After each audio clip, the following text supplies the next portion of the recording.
Bienvenidos a mi canal, somos Santiago de León Audio, un grupo de artesanos dedicados al sonido de alta fidelidad, y este es el tercer capítulo de cómo cambió el sonido de 1970 a 1980 en varios ámbitos. Primero, lo más básico, lo que tiene que ver con este canal, el diseño y la construcción de los amplificadores, pero también del resto de los equipos que forman nuestra cadena de sonido, y tal vez un poco la percepción de los intérpretes, de la gente que mezclaba y que producía los discos en la manera de hacer su música en estudio, y también un poco la manera de hacer los altavoces, de hacer el resto de los componentes de la cadena de sonido, de las que por supuesto lo más importante y lo más fácil de explicar son los amplificadores, pero no son lo único que forma una cadena de audio de alta fidelidad. En los capítulos anteriores hablamos de la transición del sonido de las válvulas a los transistores en 1960 a 1970.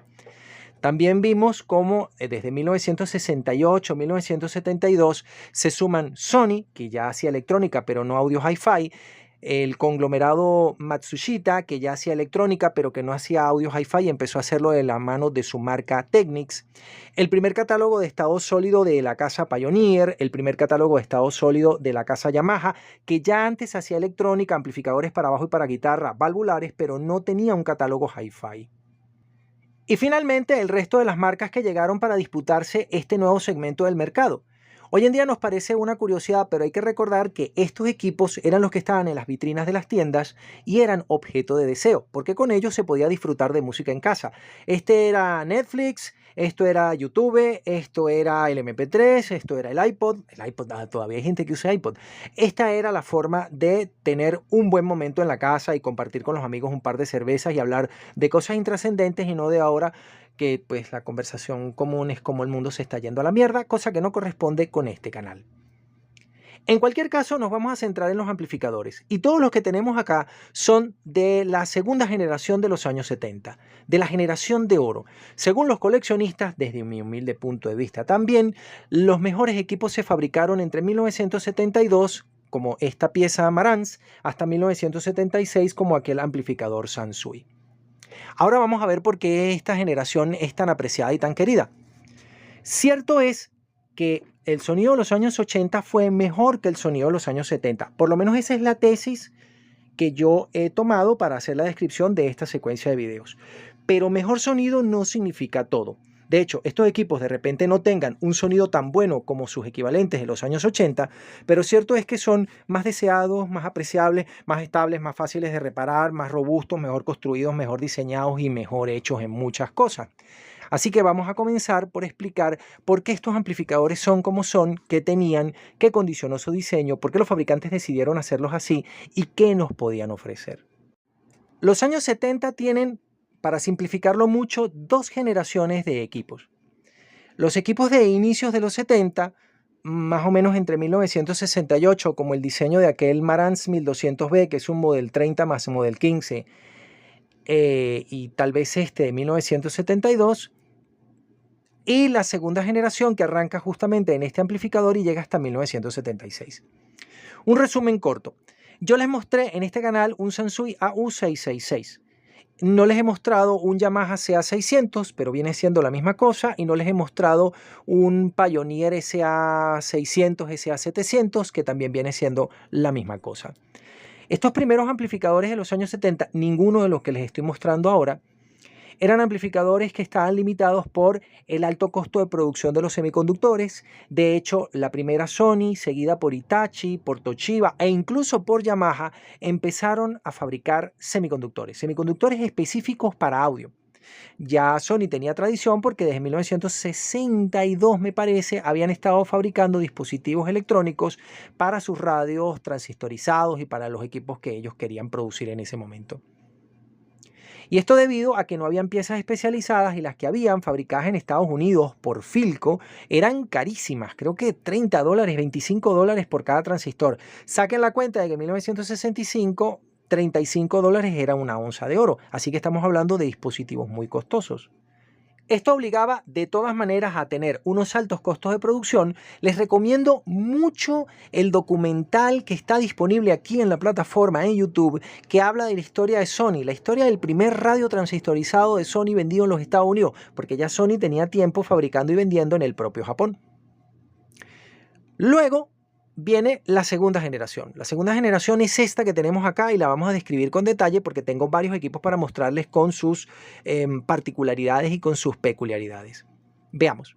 Todo lo que tengo aquí es japonés, porque el audio japonés, desde mi humilde punto de vista, es superior, es mejor. Es un audio construido con calidad, con compromiso, de no ensuciar el buen nombre de la marca.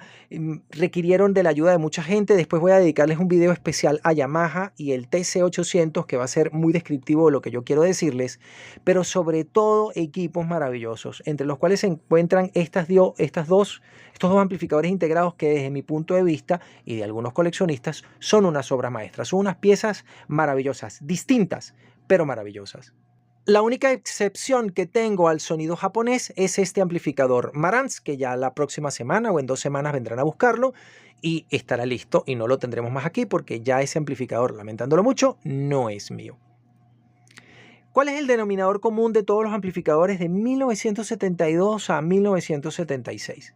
Bueno, en principio, que el audio de alta fidelidad, que antes era exclusivo para los melómanos, que se compraban los discos de Decca Records, que oían música clásica, que era gente de dinero, gente con una gran formación académica, músicos, coleccionistas, melómanos.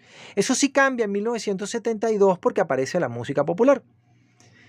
Aparece, bueno, por ejemplo, el disco El lado oscuro de la luna de Pink Floyd, que vendió, creo que van por 25 o 30, 40 millones de copias, pero que en su momento también se vendió muy bien, arrancando las 500.000 copias en las primeras 4 o 5 semanas. Pero también apareció la salsa brava. Eso por lo menos fue muy importante aquí en América Latina, que lo que se oía era salsa. La salsa nace en Venezuela como concepto, aunque todo el mundo sabe que es un ritmo un poco puertorriqueño, un poco neoyorquino, un poco del Bronx, que pasó por muchas cosas. Pero lo interesante es que esta música nueva, bailable, interesante, fue muy popular. Entonces mucha gente que no oía música y que por supuesto no tenía el interés de comprarse un sistema de sonido desde ningún punto de vista, ahora sí quería un sistema de sonido porque había una música bailable, interesante para hacer fiestas. Por eso, por ejemplo, en Venezuela se vendieron mucho los amplificadores grandes. Si ustedes ven la venta de amplificadores, no sé, en Europa o en Japón o en cualquier otra parte del mundo, son muchos amplificadores pequeños, de 20, 25, 30, 35, 40 vatios como este Yamaha. Pero en Venezuela no. En Venezuela el que se compraba un equipo de sonido lo pedía para montar una fiesta en su casa. Entonces tenían que ser amplificadores enormes, lo más grande que hubiera.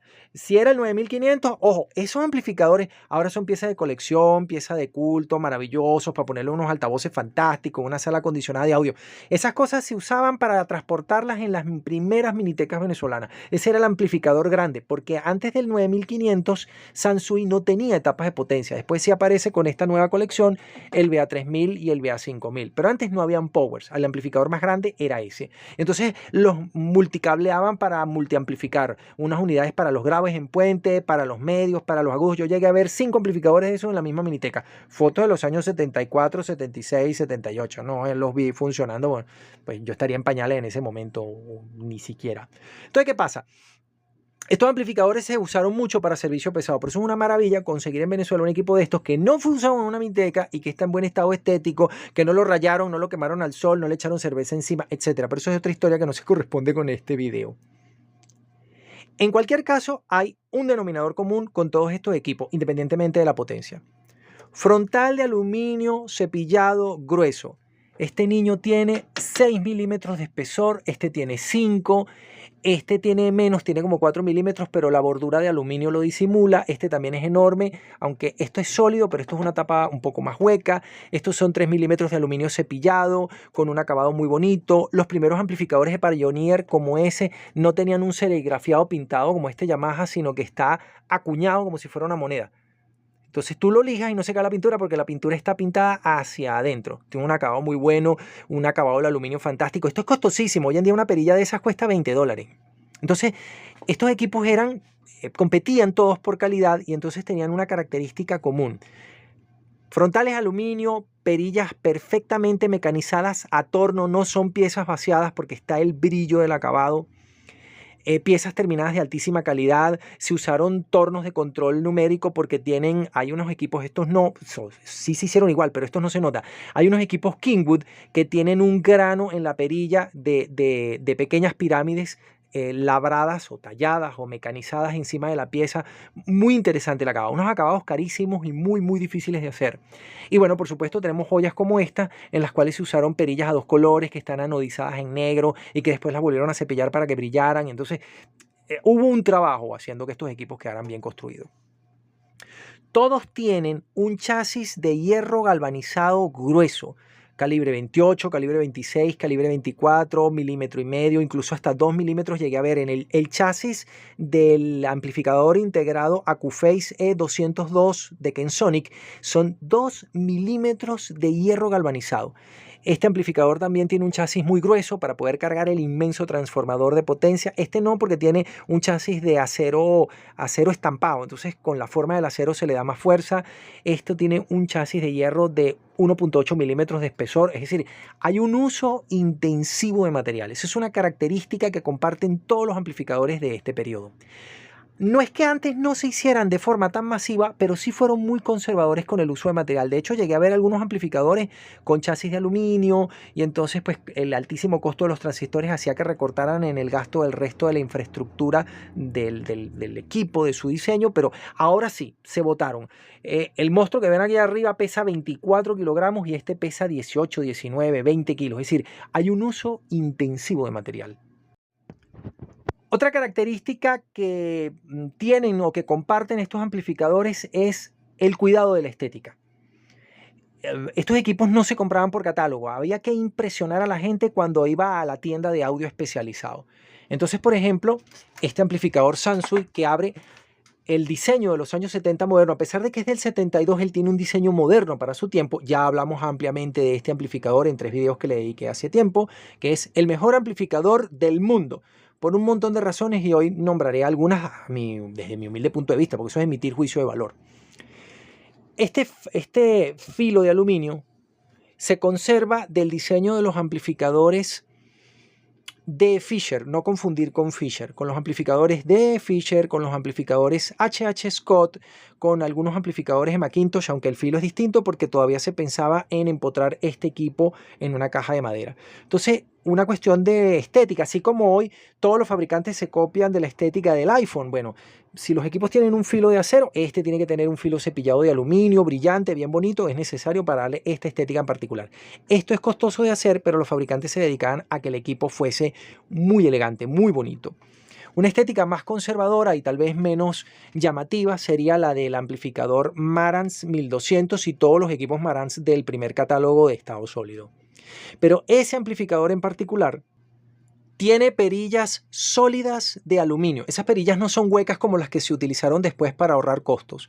Todas esas perillas son sólidas de aluminio. Además de que él no está anodizado en blanco plateado, como por ejemplo este equipo Yamaha, sino que tiene un color dorado que hace juego con la caja de madera en la que él venía, porque los equipos Marantz originalmente eran dorados, de tal manera que hicieran juego con su caja de madera y que se parecieran, que recordaran al Consolette Model 1 y sobre todo al Consolette Model 7, el preamplificador 7, que todavía hoy es pieza de culto porque es uno de los valvulares más completos y con sonido más dulce y más interesante que se pueden conseguir a la altura del Macintosh C22. En el caso de Pioneer es lo mismo, un uso masivo de material. Este equipo no lo vamos a volver a mostrar porque ya lo vieron, hoy un video que yo le dediqué que decía, este es el primer amplificador audiófilo, porque es el primer amplificador sin cableado, porque es el primer amplificador donde los pasos de señal son muy limpios, porque es un amplificador que estrena algunas tecnologías, pero tiene un masivo disipador de calor detrás, 2 agarraderas gigantescas, unos handles para poder cargarlo porque son 18 kilogramos y pesa 21 kilos su hermano mayor, el 9900, que tiene la misma estética, todas las perillas aluminio, un uso masivo de material por fuera y un uso masivo de material por dentro. Yo ya les mostré el Marantz, les mostré el Pioneer, han visto el Sansui 9500, después les dedicaré un video al 9900 que no lo he grabado porque ya debería estar, en el que montaban un enorme chasis y un enorme transformador. En este caso, el transformador que utilizan todos estos equipos es un transformador acorazado, cuadrado, de láminas EI de acero eléctrico, de Sendust, con unos bobinados, unos arrollados de alambre de cobre, libre de oxígeno, todas las medidas posibles para que el rendimiento del transformador fuese el mejor y poder proporcionar las potencias. Y una característica curiosa de esta segunda serie de amplificadores integrados de estado sólido de los años 70 son las potencias.